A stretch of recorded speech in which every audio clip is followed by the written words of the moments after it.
Bismillahirrahmanirrahim. Assalamualaikum warahmatullahi wabarakatuh.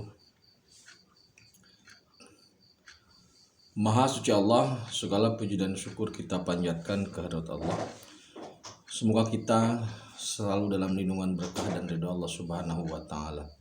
Subhanallah walhamdulillah astagfirullah wa Allah. Allahu akbar. Kembali saya dari tim Rajauli Nusantara. Kali ini akan mengangkat terkait dengan cara memastikan atau mengidentifikasi apakah seseorang itu IM atau Imam Mahdi atau bukan. Alhamdulillah pada kesempatan kali ini kami tim Rajauli Nusantara sedang berada di Jember, di tempatnya Al Mukarram Kiai Abdul Aziz di Pondok Al Wafa. Kami bersilaturahmi ke sini sekaligus untuk memperkenalkan pola pengobatan. Semoga ini menjadi awal yang baik untuk terus menjalin silaturahmi dan memberi manfaat untuk semuanya lah, pada intinya seperti itu.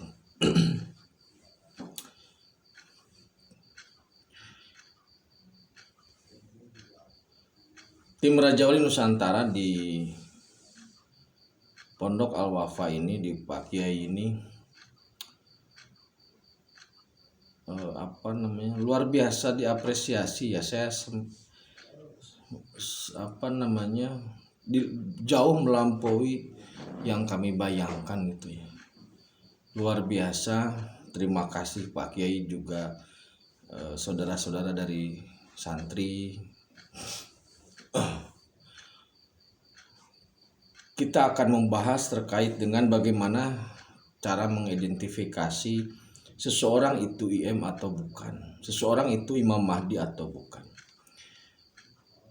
Hal ini sebenarnya sudah pernah saya bahas dalam video terkait dengan SP seorang time traveler, tapi sepertinya belum pas, maksudnya belum, kurang mendetail, sehingga kami berpikir untuk kembali mengangkat. Kenapa demikian? Karena memang momentumnya sudah sangat dekat.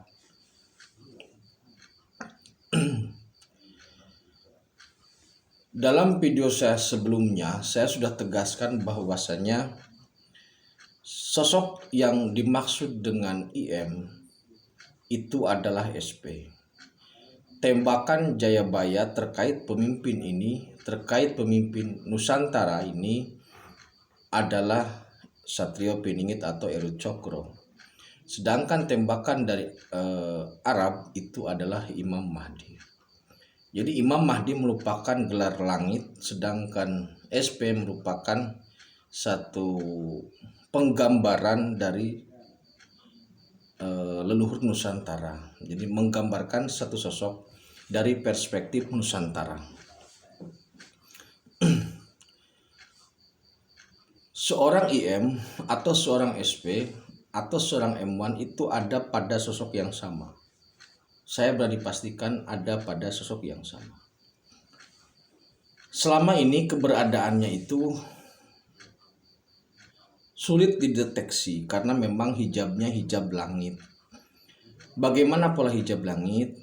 Yang pertama, SP atau IM itu bekerja dengan pola keikhlasan, atau lebih tepatnya zero kepentingan. Artinya kerja itu memang sudah tidak ada kepentingan selain menjalankan perintah Allah atau menjadi afalnya Allah.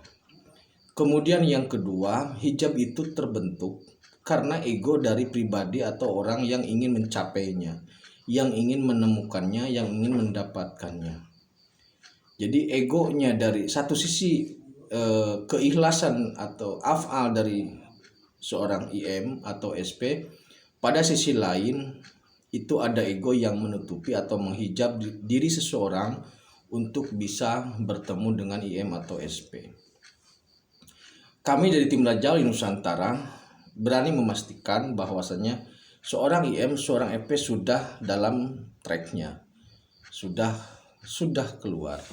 Maksudnya sudah beraktivitas, sudah mulai berperan di masyarakat. Peran IM atau peran SP itu mutlak sesuai dengan kehendak Allah.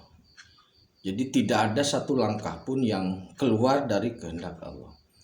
Karena memang tuntunannya itu adalah ilham, sehingga setiap gerak, setiap langkah itu dibimbing oleh ilham.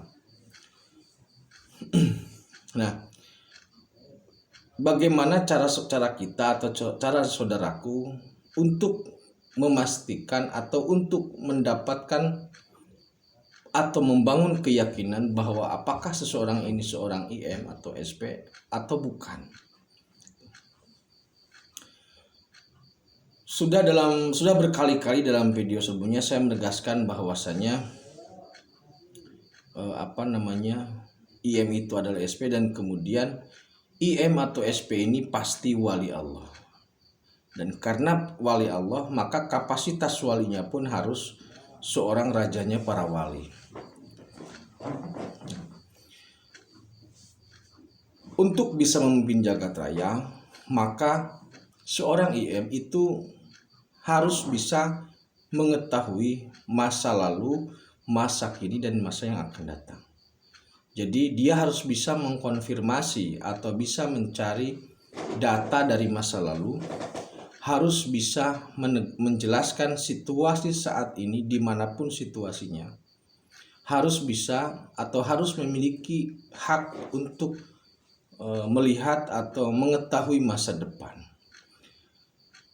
Jadi 3 hal ini mutlak ada pada seorang IM, mutlak ada pada seorang SP.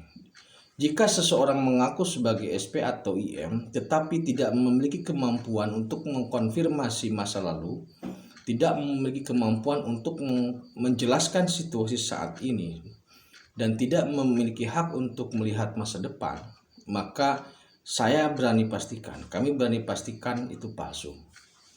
Kenapa harus mengetahui itu?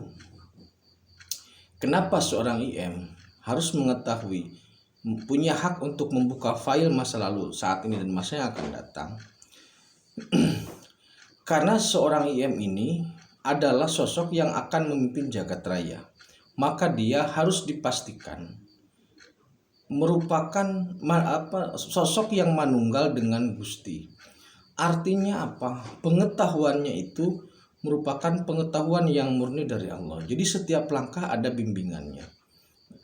Dalam hal pengetahuan pun itu selalu ada dalam bimbingannya. Seorang wali atau seorang IM, seorang SP itu pasti mengetahui sirullah. Sirullah ini kemudian sebagian ada yang bisa dibuka, sebagian lagi ada yang memang harus disimpan. Nah, namun kapasitas seorang IM atau SP pasti mengetahui, pasti memiliki hak untuk mengetahui sirullah. Nah, bagaimana cara seorang IM atau seorang SP dalam menyampaikan sirullahnya? Itu biasanya atau polanya itu seperti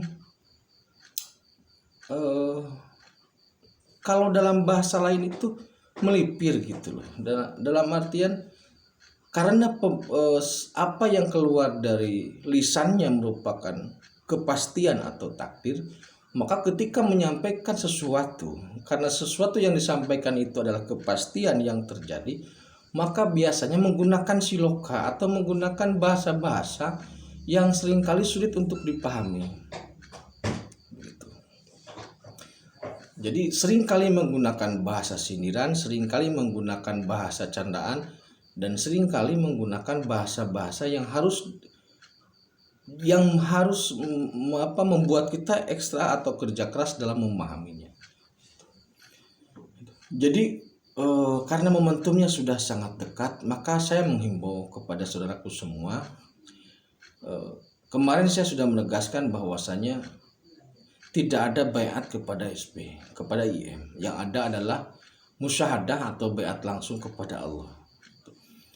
Terus apa gunanya mengenali? Ini untuk mengantisipasi jika ada sosok, jika ada orang yang mengklaim dirinya sebagai IM. Kalau ada yang mengklaim diri sebagai IM, tanya saja. Tanyanya sederhana sebenarnya.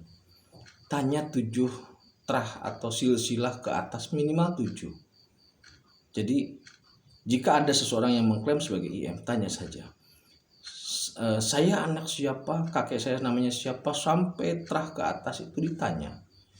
Jadi seorang IM itu harus mampu mengetahui masa lalu, mampu mengkonfirmasi setiap sesuatu yang terjadi baik di dunia maupun di alam spirit. Jadi di alam dohir maupun di alam batin harus mampu dikonfirmasi, harus mampu dijelaskan, harus mampu digambarkan secara jelas sehingga umat itu dapat memahami. Jika tidak mampu memberikan gambaran atau penjelasan terkait dengan hal itu, maka kami berani memastikan palsu atau hanya klaim sepihak. Karena IM adalah jabatan langit, maka sudah saya tegaskan tidak ada siapapun yang berhak untuk membaiatnya. Tidak ada satupun, tidak ada 100 pun, tidak ada 1000 pun orang yang berhak untuk melantiknya. Jadi bagi saudaraku yang sedang atau sedang menunggu atau sedang mencari atau pasif tapi memperhatikan, maka salah satu kuncinya untuk memberikan gambaran utuh atau arah sebagai kepastian, seorang yang mampu diberikan kewenangan untuk mengetahui sirullah. Itu terkait dengan cara mengidentifikasi apakah seseorang itu Imam Mahdi atau bukan. Karena waktunya sudah dekat, saya menghimbau pada saudaraku, sebenarnya tidak perlu dicari. Ini teori untuk mengantisipasi jika ada klaim saja. Yang terpenting adalah kita tetap beraktivitas seperti biasa, tingkatkan iman dan amal soleh. Semoga Allah ridho terhadap semua aktivitas yang kita lakukan. Terima kasih. Akhirul kalam. Assalamualaikum warahmatullahi wabarakatuh.